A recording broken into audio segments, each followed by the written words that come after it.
semuanya saja yang saya hormati dan saya banggakan. Pak Kades, apa kabar?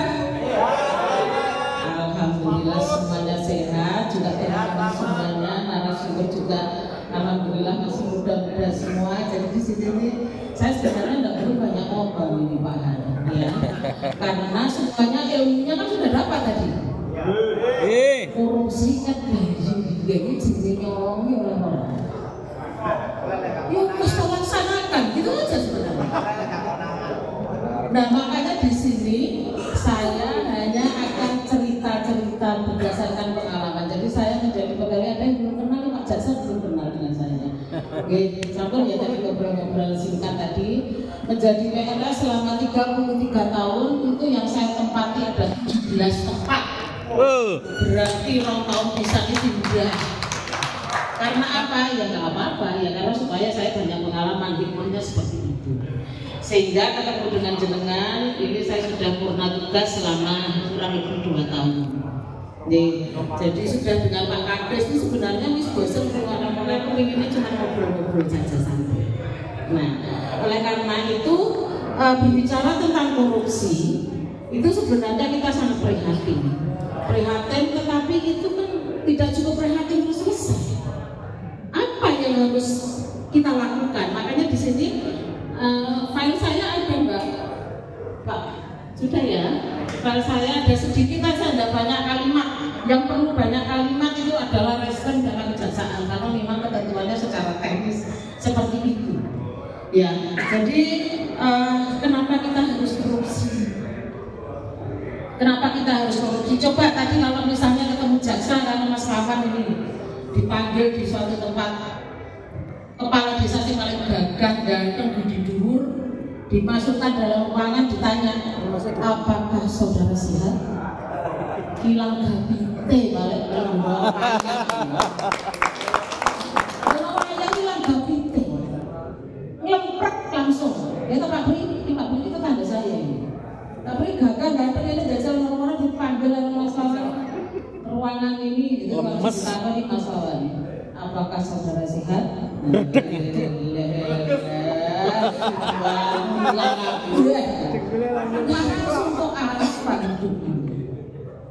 Tetapi memang menjadi pelayan masyarakat, menjadi abdi negara dan abdi masyarakat itu memang tidak mudah. Tapi sing ngongkon sampean dadi abdi masyarakat ini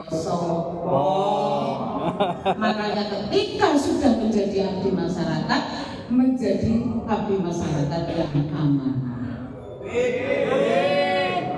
Caranya piye? Sumber dari ini saya memberikan penjelasan Undang-Undang Dasar 45 itu yang asli itu mengatakan bahwa negara Indonesia adalah negara hukum, tidak berdasarkan kekuasaan belaka, tetapi berdasarkan hukum. Artinya hukum itu ada, itu harus dipatuhi.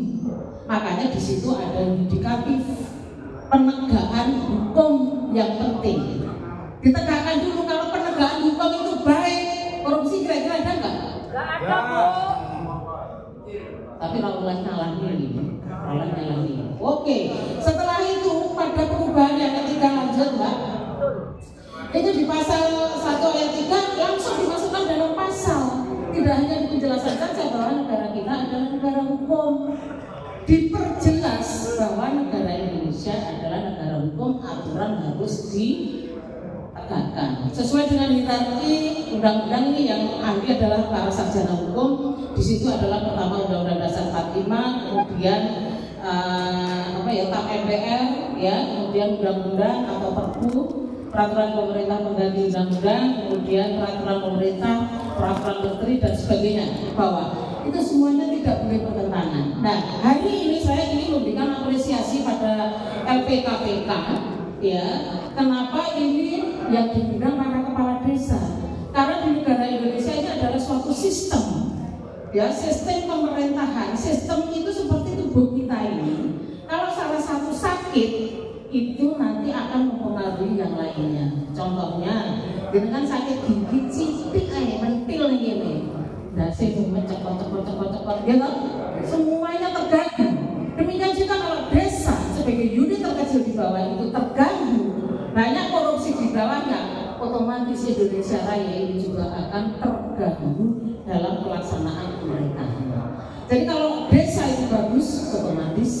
nanti namanya negara Indonesia itu juga akan lebih baik lagi. Ya. Kemudian tentang pemberantasan korupsi itu sebenarnya harusnya berasal dari sumber masalah. Itu dari internal dan eksternal. Jadi biasanya gambar-gambar korupsi itu gambarnya itu ada dua. Mesti kan stop korupsi gitu ya. Kenapa nggak di sini? Stop korupsi secara internal. Ya, saya ingin mengajak Bapak Ibu semua setuju untuk tidak korupsi kan? Tolong angkat tangannya, ditaruh di mukanya sendiri. Stop korupsi. Stop korupsi. Jadi tidak hanya ke sana, ojo ngongkon tok, tapi tidak untuk diri sendiri.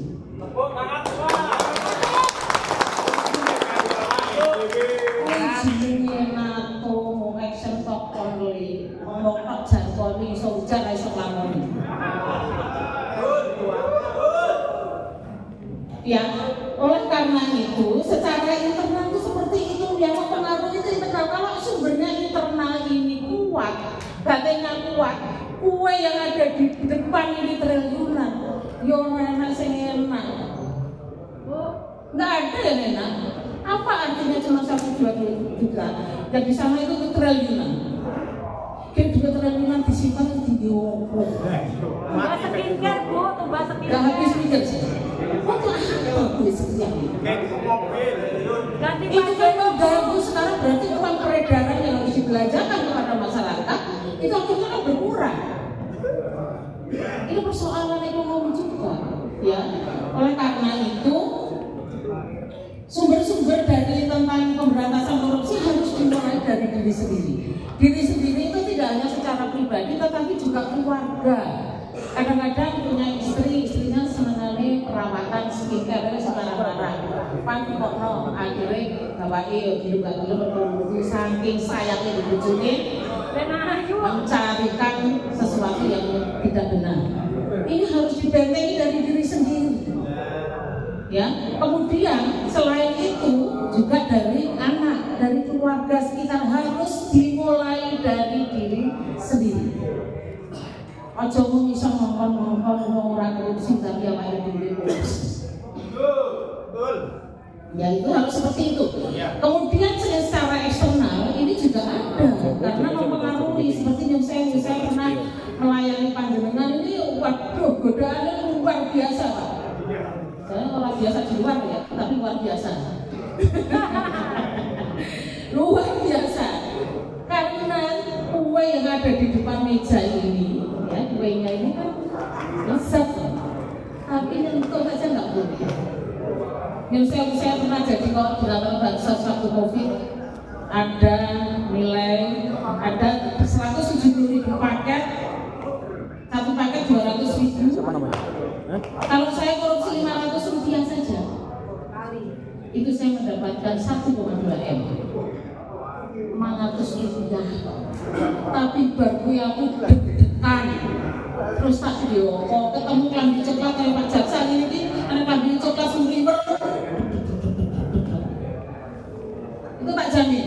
Makanya nanti Pak Jaksa sama Pak Reskrim sebenarnya meriksa apa ini terduga ini sebenarnya menggunakan detak jantung saja bisa. Semakin deg-degan itu berarti indikasinya bisa. Tapi kalau misalnya masih tenang, laporan korupsi untuk diperiksa nanti dia pada teman saja.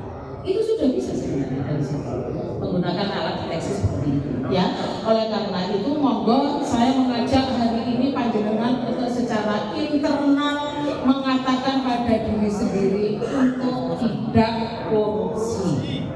Ya, setelah itu membentengi diri dari orang lain, tidak ada nikmatnya. Ya, karena saya pernah menjadi, kalau panjenengan misalnya ngengkel misalnya, lah misalnya mau pakai lakonan misalnya seperti itu ya. Tapi setelah kejadian itu kasihan anak cucu sampai saya pernah mendampingi teman saya sebenarnya ini juga korban.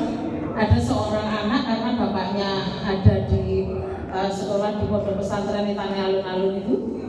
Nah itu akhirnya dia sama ibunya kan dibilang bahwa dia ikut diklat. Nah tapi nggak bisa dihubungi tangan kalau bapaknya. Dia pulang sekolah saya pas di situ ini cerita beneran. Bawa tas itu campur 24 di depan itu. Terus ada ada sandalnya bapaknya itu sebelah, langsung cerita, ayah aku kangen, ayah aku kangen. Coba, nek anaknya sampai ngerti bayar, itu hanya gara-gara bapak itu. Ini fakta. Setelah itu dia benar-benar masuk rumah, jenengnya ada spidol besar, tembok kamar itu langsung diurusi, ayah aku kangen. Sampai sekarang dia juga tidak mau pacaran karena sering dibully oleh teman-temannya, bapaknya koruptor. Itu sampai misi yang jadi pejabat misalnya macam-macam, tapi anak cucu turunan baik sini. Bahkan ada juga yang sampai sekarang ini Pak Palma terus tahu juga bahwa ada yang belum lunas sampai sekarang tetap diminta untuk melunasi. Ada yang belum lunas ya Pak ya? Tiap tahun diminta, dan itu ada salah satu staf saya itu nangis, ngapain kamu? Ada bagian lagi Bu. Ya Allah, ini seperti itu. Ya, karena saya seorang ibu, seorang nenek, jadi kalau tidak seperti ini, saya cerita ini berhubung karena saya tahu persis bagaimana ekspresi anak-anak ini terhadap kasus yang terjadi di orang tua. Bukan mau kosong, ini saya ceritakan.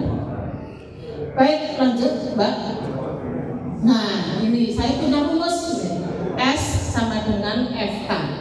S sama dengan FK itu adalah sikap, itu adalah fungsi kepentingan. Ya, jadi nek sampean dadi Pimpron, PPTK, terus ana wong api-api, ojo selesai mangsane di wong apian. Kan itu punya kepentingan apa? Itu saja. Supaya mendapatkan sesuatu sudah dijelaskan oleh Pak Jaksa.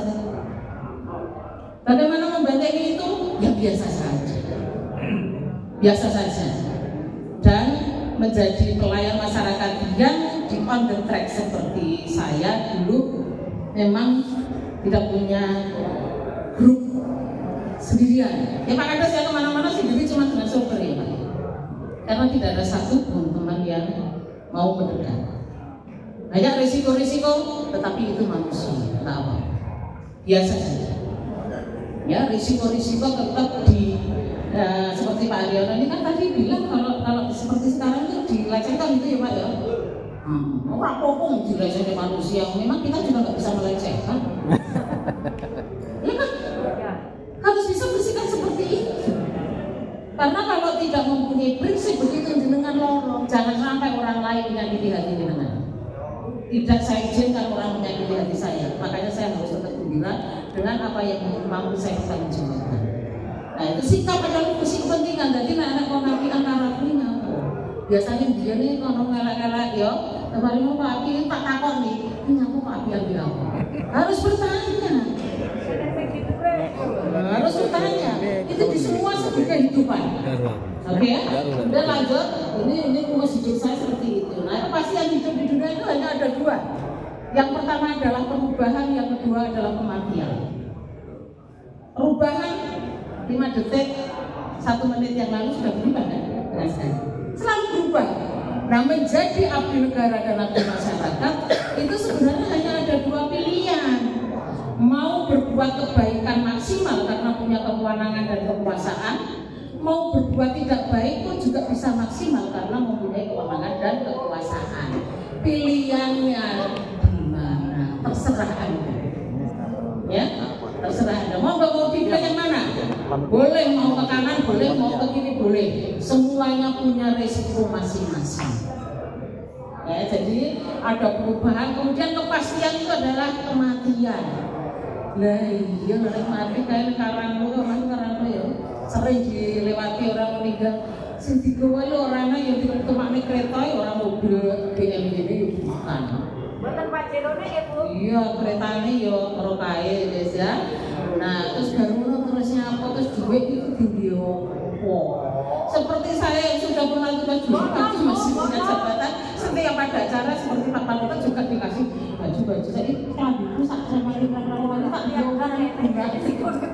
Hanya gunakan dia ternyata. Ngambil kami ya cukup satu. Dan hari ini saya pakai kebaya karena hari ini pahlawan, hari pahlawan, bulan-bulan kita memperingati hari pahlawan, kita harus mencintai budaya Indonesia. Ya, jadi hari ini tepat sekali untuk mengingat jasa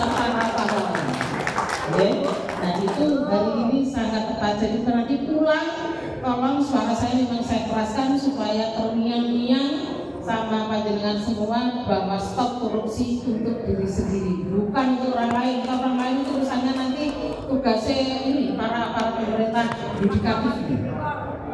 Oke, ya kematian itu sebuah kepastian. Rasa kita ini lewat raya panggang itu jatah diri. Ini kalau misalnya masih banyak persoalan dunia, ngapain? Baik, nah ini saya coba, mohon maaf ini saya coba ayat di Al-Quran Pak. Surat As-Saff ya, surat ke-61 ayat 2-3 bunyinya, wahai orang-orang yang beriman, kenapakah kamu mengatakan sesuatu yang tidak kamu kerjakan? Amat besar kebencian di sisi Allah bahwa kamu mengatakan apa-apa yang tidak kamu kerjakan. Jadi nek omong kuwi nah sumber sing ngomong ning ngarep iki mau kabeh kudu ngakon. Mantap. Enggak lakoni itu dibaca itu surat As-Saff ya, ayat 1 sampai 2. Baca. Tutup nek ra lakoni sing diomongne. Ya, Pak. Stop korupsi ya Bu ya. Baik, jadi saya ini tugasnya hanya mengingatkan itu saja. Lanjut, cuma kata-kata sedikit dari sini. Jika korupsi sudah menjadi budaya dalam suatu masyarakat, maka bisa dipastikan bahwa masyarakat tersebut sedang mengalami krisis moral. Karena semuanya berasal dari hati. Allah menciptakan hati kita dalam kondisi baik. Kalau sudah dirusak oleh manusia, itu namanya adalah sudah mengalami krisis moral. Lanjut, terakhir, hiduplah dengan bahagia. Dengan sesuatu yang bahagia ya.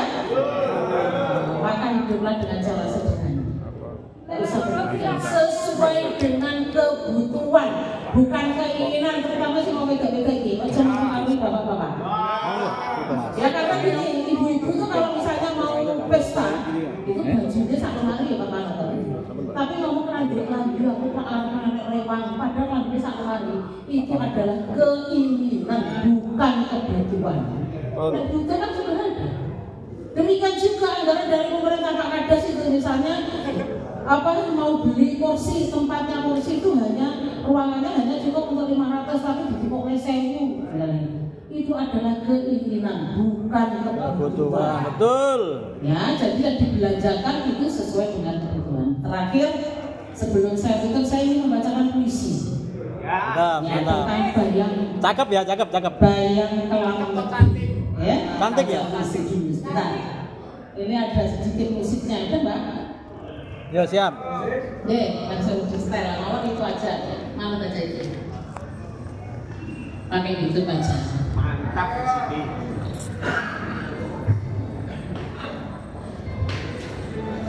Bisa.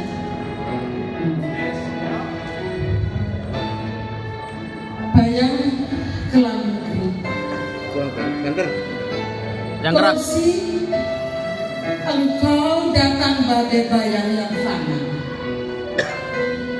menggerogoti sendi, menelan terang di negeri. Bagi racun yang merayap tanpa rupa, kau tanam ketakutan dan hilangkan hati nurani.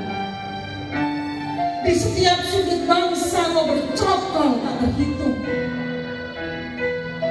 menjadi harapan, mengubur semangat dalam lelah, mengubah impian jadi sekedar simbol kosong,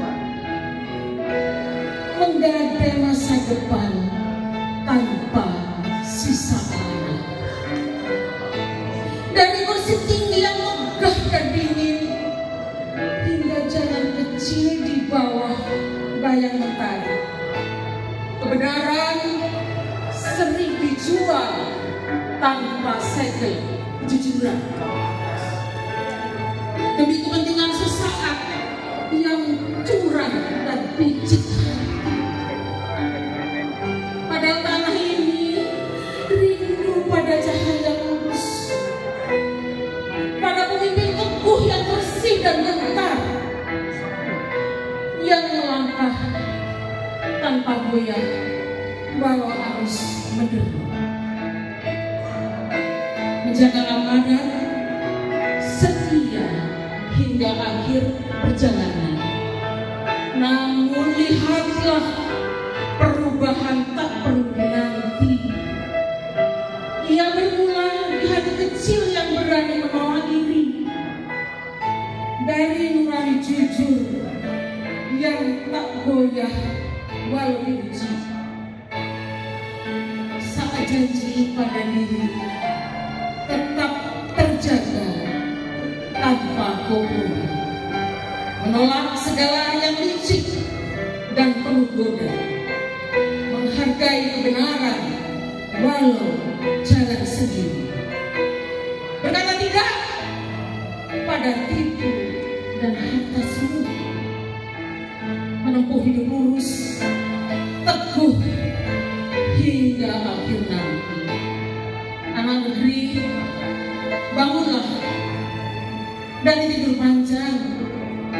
Jangan biarkan hatimu ternoda nafsu palsu. Integritas adalah harta yang paling mulia. Menjaga amanah untuk negeri yang bersih dan jujur. Karena hanya dengan hati teguh dan setia diri, kita bisa menentang arus kelam penuh daya, membangun masa depan dengan langkah gagah berani, menghapus bayang kelam demi Indonesia Raya. Merdeka!